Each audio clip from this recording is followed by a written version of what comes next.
तो जय हिंद साथियों, स्वागत है आप सभी का आपके अपने यूट्यूब चैनल ASS एजुकेशन के एक और शानदार वीडियो में। जैसा कि आज के इस बेहतर वीडियो में आपको साइंस के आपके 20 महत्वपूर्ण प्रश्न जो हर बार बोर्ड पेपर में पूछे जाते हैं। तो यदि आप 2024 में इंटर का बोर्ड पेपर देने जा रहे हैं तो यह वीडियो आपके लिए बहुत महत्वपूर्ण है, क्योंकि यह इसमें 20 क्वेश्चन में आपके 15 ऐसे ऑब्जेक्टिव क्वेश्चन हैं जो कि हर बार बोर्ड पेपर में पूछे ही जाते हैं। तो ठीक वीडियो को इन तक जरूर देखिएगा और प्लीज चैनल पर नए आए हैं तो चैनल को भी सब्सक्राइब कर लीजिएगा, क्योंकि यह कक्षा 12 के लिए बहुत ही महत्वपूर्ण क्वेश्चन है जो कि बायोलॉजी से रिलेटेड सारे क्वेश्चन है। ठीक, तो माइकोलॉजी में किसका अध्ययन किया जाता है। ठीक, तो पहला क्वेश्चन यहाँ से है भैया, माइकोलॉजी में किसका अध्ययन किया जाता है। तो माइकोलॉजी में जो जिसका अध्ययन किया जाता है उसको हम कहते हैं कावक। क्या कहते हैं? कावक। इसका जो क्वेश्चन हो जाएगा, ठीक, आपको ऑब्जेक्टिव क्वेश्चन 4 ऐसे दिए रहेंगे तो आपको जो इसमें सही होगा उसी पर टिक लगाना होगा। तो ठीक, सबसे पहले यहाँ पर हम इस तरीके का यदि ऑप्शन में दिया है तो उसे हम टिक कर देंगे। चलिए हम नेक्स्ट क्वेश्चन नंबर 2 की हम बात करें। इसी से रिलेटेड क्वेश्चन है कि माइकोलॉजी में किसका अध्ययन किया जाता है। ठीक, उसी से रिलेटेड जैसे कि एप्रीकल्चर किसे कहते हैं। तो हम सभी जानते हैं जो मधुमक्खी पालन होता है, मधुमक्खी पालन जो होता है उसे हम क्या कहते हैं? एप्रीकल्चर कहते हैं। ठीक, आपको समझ में आ गया होगा। सेरीकल्चर किसे कहते हैं? तो सेरीकल्चर भैया रेशम, जो रेशम होता है उसी को जो पालन करते हैं उसी को हम क्या कहते हैं? सेरीकल्चर। वेटिकल्चर किसे कहते हैं? तो अंगूर का जो खेती, जो लोग अंगूर की जो खेती करते हैं उसे हम वेटिकल्चर कहते हैं। वार्मिकल्चर किसे कहते हैं? तो वार्मिकल्चर यह बहुत ही महत्वपूर्ण किसके लिए होता है? किसानों के लिए यह सबसे महत्वपूर्ण है। किसानों के लिए यह महत्वपूर्ण है, क्योंकि किसानों के लिए क्या महत्वपूर्ण है आप अच्छे से समझ गए होंगे। तो नहीं समझ पाए हैं तो हम बताते हैं, तो आपको लिख लीजिए केचुआ। केचुआ जो होता है वह किसानों के लिए बहुत ही महत्वपूर्ण होता है, जिसे हम वार्मिकल्चर कहते हैं। चलिए नेक्स्ट क्वेश्चन नंबर 3 की हम बात करें यहाँ से। तो आपको सभी क्वेश्चन बहुत ही महत्वपूर्ण क्वेश्चन है, तो ठीक उसे अच्छे से तैयार कर लीजिए। कौन से विटामिन में कोबाल्ट धातु पाई जाती है?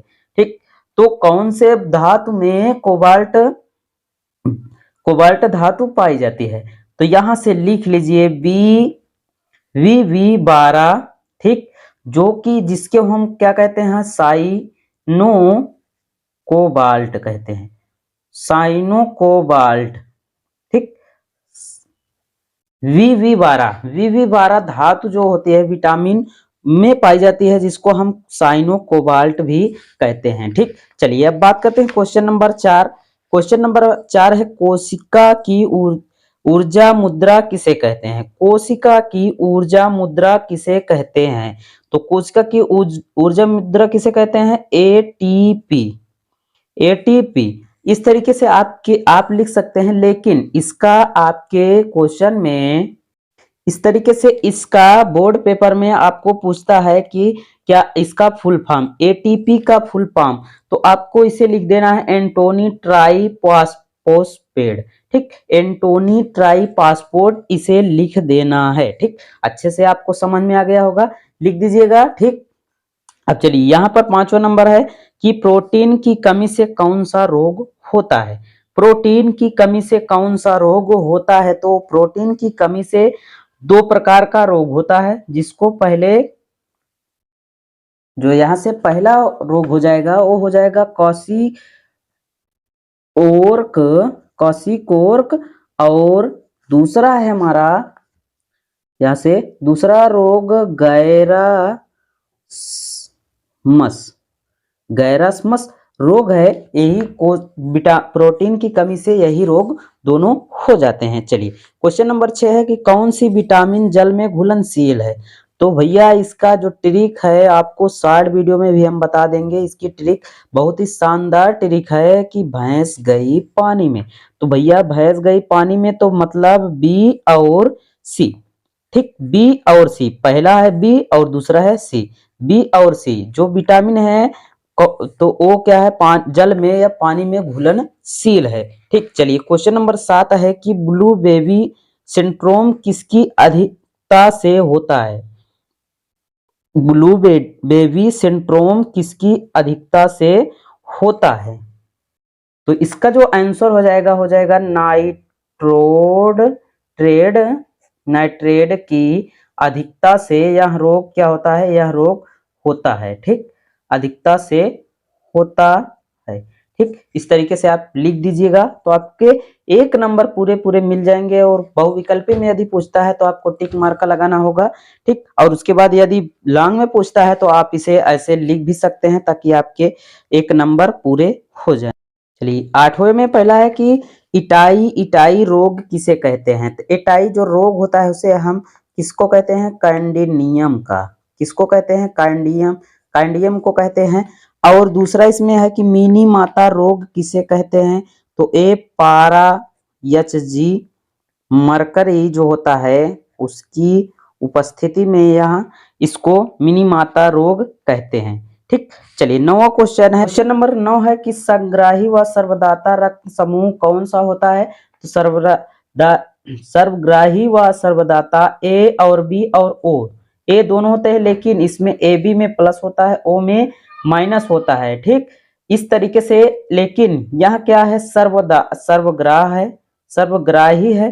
ठीक, और ओ क्या है, ओ पे माइनस लगा हुआ है तो यह सर्वदाता है, मतलब देने वाला है।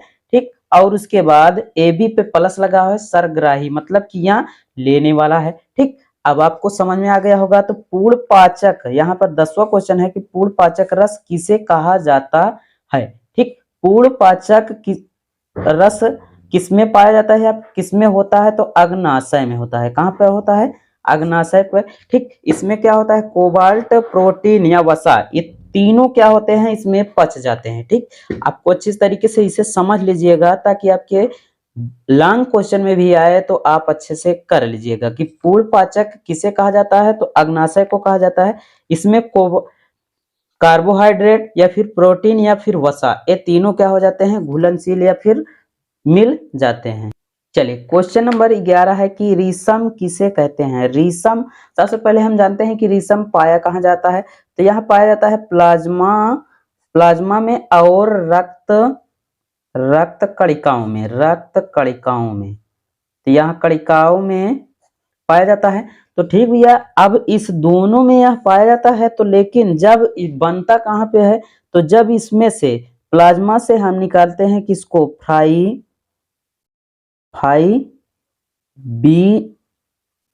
फाइबिनोजन को हम जब निकालते हैं तो इसी से जब रक्त का थक्का बनना शुरू हो जाता है तो इसी के कारण क्या बनता है, हमारा सीरम बनता है। ठीक, सीरम बनता है।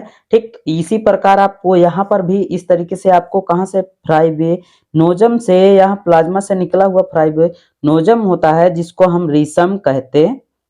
ठीक, कहते हैं।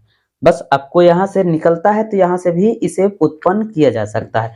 आरबीसी का कब्रिस्तान किसे कहा जाता है। आरबीसी का कब्रिस्तान किसे कहा जाता है, तो आरबीसी को जब कब्रिस्तान किसे कहा जाता है, तो स्प्लेन या फिर इसे हम हिंदी में लिखें तो प्लीहा को कहते हैं।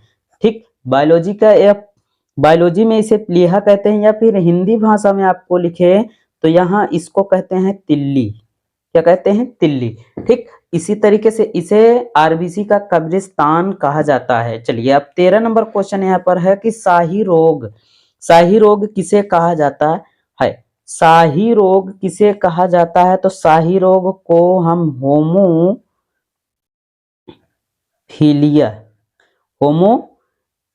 के नाम से भी जानते हैं, जो रक्त का थक्का नहीं बनाता है। ठीक, शाही रोग रक्त का थक्का नहीं बनाता है तो उसे ही हम क्या कहते हैं, शाही रोग कहते हैं। ठीक, इसमें जब कट जाता है, आपका कहीं भी कट जाए तो वहां पर थक्का नहीं बनता है, खून का थक्का नहीं बनता है, तो उसे हम उस रोग को क्या कहते हैं, शाही रोग कहते हैं। बात आपको क्लियर हो गई होगी। चलिए, मानव रक्त किस प्रकार का ऊतक है। 14 नंबर क्वेश्चन है कि मानव रक्त किस प्रकार का ऊतक है। तो यहां से आपको लिक्विड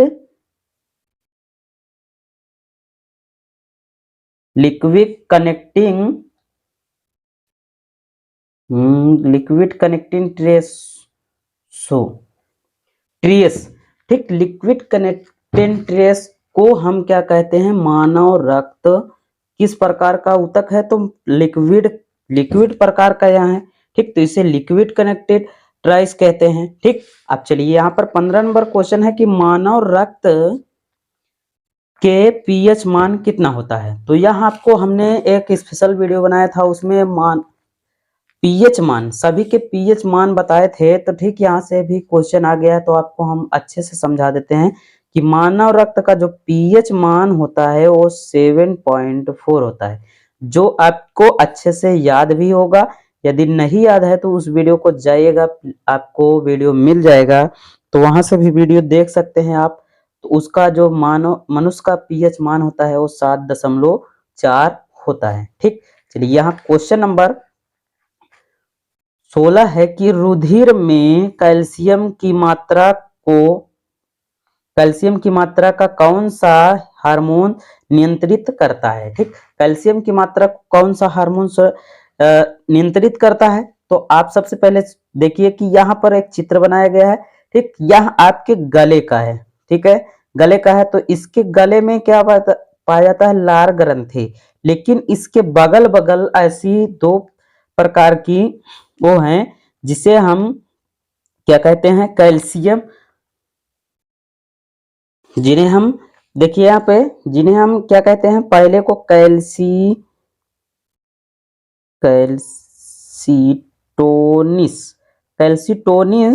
और उसके बाद इसको हम पैराथायराइट कहते हैं, ठीक, राइट कहते हैं। तो इसमें क्या होता है कि जिस तरीके से आप रोटी वोटी खाते हैं तो लार ग्रंथि में क्या होता है, कूच कर खाने से वह लिक्विड पदार्थ का बन जाता है, तो उसी प्रकार इसमें भी बनता है। तो यह जाके आपको क्या करता है, अंदर जाके आपके पाचन तंत्र को सही या फिर स्वस्थ बनाता है, जिसको हम क्या कहते हैं, नियंत्रित करता है, ठीक। कैल्सीटोनिस और फिर उसके बाद पैराथाइट, ठीक। अस्थि मंजा में यहाँ से 17 नंबर क्वेश्चन है कि अस्थि मंजा से अस्थि बॉन्ड टू बॉन्ड को, जोड़ को क्या कहते हैं, ठीक, जोड़ को क्या कहते हैं, तो वीवी लाल, इसको हम क्या कहते हैं, वीवी लाल, या भी लिक्विड मिंट इसे भी कहा जाता है, ठीक। इस तरीके से आपके बहुविकल्पी प्रश्न थे, तो इन्हें आप अच्छे से तैयार कर लीजिएगा ताकि आपके अच्छे नंबर आ जाएं। तो मिलते हैं और किसी मजेदार वीडियो में, तब तक के लिए thank you, take care, goodbye, जय हिंद।